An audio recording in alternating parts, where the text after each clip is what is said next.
Man in his state of innocence had power and had freedom and power to will and to do which was good and pleasing to God.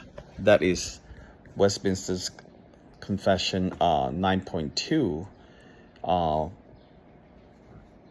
Genesis 1:26, God said, "Let us make man in our image, after our likeness, and let them have dominion over the fish of the sea, and over the birds of the heavens, and over the livestock, and over all the earth, and over every creeping things that creeps on the earth."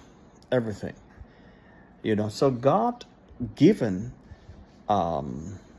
man the power to will, choose free will for himself, and to do that which was good, all right, and to pleasing to God, but yet mutably, and yet mutably, so that he might fall from it, okay? Because Genesis 2:16-17, the Lord commanded the man, saying, "You may surely eat of every tree of the garden, but of the tree of the knowledge of good and evil you shall not eat, for in the day you eat, you shall surely die." And guess what? Genesis 3:6, so when the woman saw that the tree was good for food, and that it was a delight to the eyes, and that the tree was to be desired to make one wise, she took of its fruit and ate, and she also gave some to her husband who was with her, and he ate. Dang, that's it.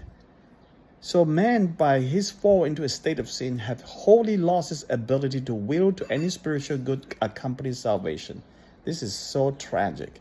So the question really, Adam had the ability to will and to choose. Okay, according to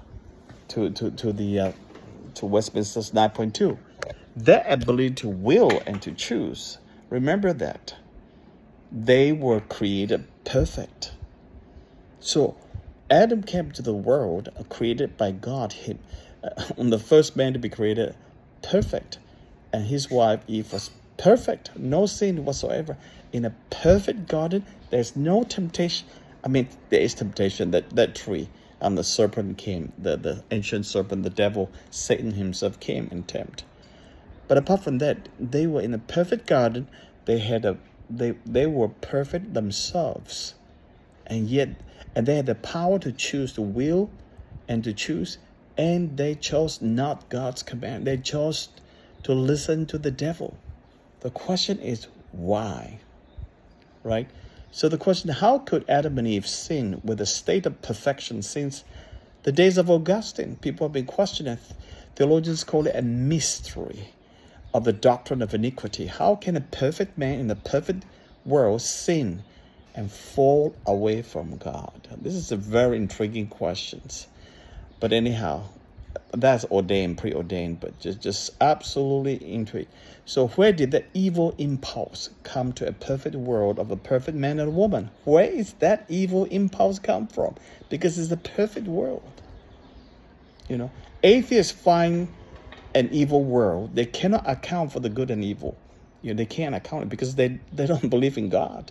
All the evil obscenities, evil killings, all this happening around the world, surrounding us, we see on the daily basis. For an atheist, it's not about evil or good. It's just it. It is just happened. That's it. They are not persuaded. Jesus arrived at what is right and wrong in social construct. They were offended something that's so obviously like Holocaust could be considered as morally acceptable. Your Christian faith is far more to be commended than the world can offer. So don't question the message power in today's age. Okay? Because atheism has no way. They can't even call Holocaust wrong because there is no God involved. So at least Christians are better off in that sense. But the question of how did Adam and Eve fall? Because they chose the free will wrongly.